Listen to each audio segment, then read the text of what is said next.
हाँ जी, अस्सलाम वालेकुम। कैसे हैं सब फ्रेंड्स? मैं आपका मेंटोर इमरान शिराजी। अच्छा, हमने ना काफ़ी डिस्कशन की एनालिसिस पे कि कितने टाइप के एनालिसिस होते हैं, तो मैं चाह रहा था उसकी मज़ीद और थोड़ी डिटेल में हम डिस्कशन करें।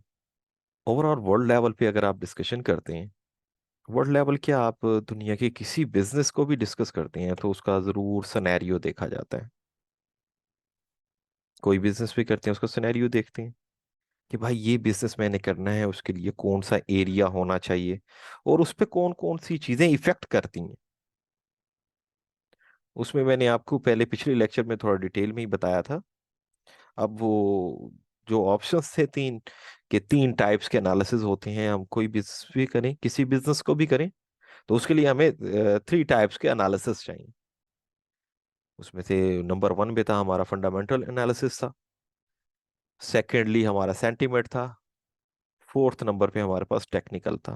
पहले मैं आज फंडामेंटल को यहाँ पे डिस्कस करता हूँ इस वीडियो में। सेंटिमेंट को भी मैं डिटेल में दूसरी वीडियो में आपको डिटेल में डिस्कशन करके दे दूंगा, और टेक्निकल को भी दोबारा डिस्कशन करके दे दूंगा। पहले हम करते हैं फंडामेंटल। फंडामेंटल होती क्या? फंडामेंटल मैंने पिछले लेक्चर में बताया था, इसमें थोड़ा डिटेल में बताता हूँ। फंडामेंटल मीन्स के न्यूज के एनालिसिस। अब न्यूज के एनालिसिस कौन से होते हैं? न्यूज आना हमारी फोर एक्स ट्रेडिंग में न्यूज के अलग ही वेबसाइट्स होती हैं। अच्छा, उसमें न्यूज किस टाइप की आती हैं? न्यूज वो इस टाइप की होती हैं कि पूरी वर्ल्ड में जितनी भी वैलिड कंट्रीज हैं, और डिवेलप डेवलपिंग कंट्रीज हैं, ठीक है ना, तो वो ना आपने ना रिपोर्ट्स शाया करती हैं वीकली बेसिस पे, मंथली बेसिस पे, क्वार्टरली बेसिस पे, डिफरेंट चीज़ों की। कैसे? भला अनएम्प्लॉयमेंट की बताते हैं, अनएम्प्लॉयमेंट बढ़ी है कम हुई है। होम सेल्स की, कि हमारे होम सेल्स हुए हैं कि कम हुए हैं, ज्यादा हुए हैं। या फिर CPI, consumer price index, taxes वगैरह के बारे में होता है कि टैक्स ज्यादा लगे हैं। कंज्यूमर की जो परचेजिंग करते हैं, चीजें करते हैं, फॉर एग्जांपल वो बेसिक नीड की हैं, वो लग्जरी हैं, वो मेडिसन है, ठीक है। तो उन चीजों, उन सबको ना, या बैंकिंग के इंटरेस्ट रेट्स हैं, तो ये न्यूज ना प्री प्लान्ड होती हैं। हम जिसे फंडामेंटल में लेते हैं, ये प्री प्लान्ड लेते हैं कि आप वेबसाइट पे एक साल की न्यूज आई हुई होती है कि भाई फलां डेट को फलां करेंसी की फलां न्यूज है। किस तरह? मैं ज्यादातर यूज करता हूँ forex factory.com, तो मैं उसी में आपको ले चलता हूँ। ये देखिए, forex factory.com, ये पेज है, इसे आप ओपन करेंगे तो उसी दिन की ये न्यूज आ जाएंगी, ये सामने लिखी हुई है। अब हमें पता है कि आज 23 नवंबर है, तो आज कौन कौन सी न्यूज आनी है, एक दिन पहले हम चेक करते हैं। आज की तो ये सामने हमारी आई हुई है। अच्छा, इसमें ना आप देख रहे हैं थ्री शेड्स हैं, आपको पता है येलो शेड जो है ये है लो इम्पैक्ट। Low impact. अच्छा, इसमें देखें ग्रे भी आता है। ग्रे जो है उसका मतलब है हॉलीडे, बैंक हॉलीडे, जापान के बैंक का हॉलीडे था। इसे ये मुराद होता है कि जापान की जब बैंक ही क्लोज होगा तो वहां पे स्मार्ट मनी और मूव भी उसमें कम मिलना है, आपको ज्यादा मूव नहीं मिलने वाला। इसी तरह फिर आप देखते हैं ऑरेंज, मीडियम इम्पैक्ट। उसके बाद रेड देखते हैं, ये हाई इम्पैक्ट न्यूज होती है। हाई इम्पैक्ट कि इस टाइम इम्पैक्ट ज्यादा होता है। क्यों इम्पैक्ट ज्यादा होता है? क्योंकि ये न्यूज वो में प्रॉपरली इकोनॉमी के बारे में डिस्कशन की जाती है, या किसी प्रोडक्ट या किसी चीज के बारे में डिस्कशन की जाती है जो इफेक्ट कर रही होती है उसकी करेंसी को। ये यूरो है, यूरो, यूरो की करेंसी है, उसकी न्यूज है। तो उसके बारे में ये सामने ये देखें, प्रीवियस डाटा आया हुआ है कि प्रीवियस जो न्यूज आई थी ये था, एक्सपेक्टेड था ये आएगा, यानी कि बढ़ेगा, लेकिन कम हो गया और रेड अलर्ट हो गया। रेड हुई तो इसका क्या मतलब हुआ? करेंसी डीवैल्यू हुई है।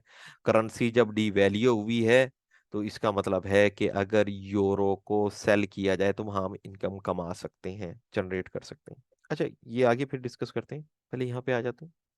अच्छा, ये आज 23 नवंबर है, और 23 नवंबर की ये न्यूज है। हमें पता है कि यार ये टाइम लिखा हुआ है, सुबह 3 AM पे ऑस्ट्रेलियन, ये न्यूज है। ओके, ऑल डे ऑफ है क्या? बैंक हॉलीडे है। 1:15 दोपहर को, 1:15 यूरो की हाई इंपैक्ट है। 3:30 फिर यूरो की हाई इंपैक्ट है। 2 बजे यूरो की मीडियम इंपैक्ट है। 2:30 पाउंड की हाई इंपैक्ट है। 5:30 लो इंपैक्ट न्यूज है। 6 सेशन ओपन हो जाता है, न्यूयॉर्क सेशन। तो इस पे आ गया न्यूयॉर्क सेशन, बैंक क्लोज है, मीन्स के वहां पे मूव कम होगी, क्योंकि स्मार्ट मनी, हमारी बैंकिंग बहुत बड़ा फैक्ट है स्मार्ट मनी का, कि बैंकर्स भी हैं बहुत अच्छे लेवल पे यहाँ बिजनेस करते हैं, फॉरेक्स ट्रेडिंग में इन्वेस्टमेंट करते हैं, तो उसकी मूव ज्यादा फास्ट होती है। तो इसका मतलब है कि स्मार्ट मनी ना नहीं आने वाली। तो अमेरिकन सेशन के टाइम वो मूव दिखने को नहीं मिलेगा जो रूटीन में आपको मिल रहा होता है। उसके बाद कनाडा की लो इम्पैक्ट न्यूज है कितने, पाकिस्तानी 6:30 आप टाइम एडजस्ट कर सकते हैं पाकिस्तानी, ये सामने, ये देखिए ऊपर आए, ये ऑप्शन है, इसे क्लिक करें। तो यहाँ पे आप चूज कर लेंगे इस्लामाबाद, कराची का, लाहौर। अगर इंडिया के हैं तो इंडिया का, अगर यूरोप के हैं तो यूरोप का आप चूज कर सकते हैं। तो आपके टाइम के मुताबिक आपको पता होगा इतने बजे फलां न्यूज आनी है। अब हम हमें इसे प्लान कैसे करना है, हम लोगों ने इसे प्लान कैसे करना है, हमने जब ट्रेडिंग करने बैठना है, एक दिन पहले ही, ये कल की न्यूज आनी है, एक दिन पहले ही हम प्लान कर लेते हैं कि यार कल कौन कौन सी न्यूज है। मैं क्या करता हूँ, मैं यहाँ से फिल्टर में जाके और लो इम्पैक्ट को क्लोज कर देता हूँ और फिल्टर अप्लाई कर देता हूँ। अब लो इम्पैक्ट न्यूज खत्म हो गई, हाई इम्पैक्ट होगी या मीडियम इम्पैक्ट होगी।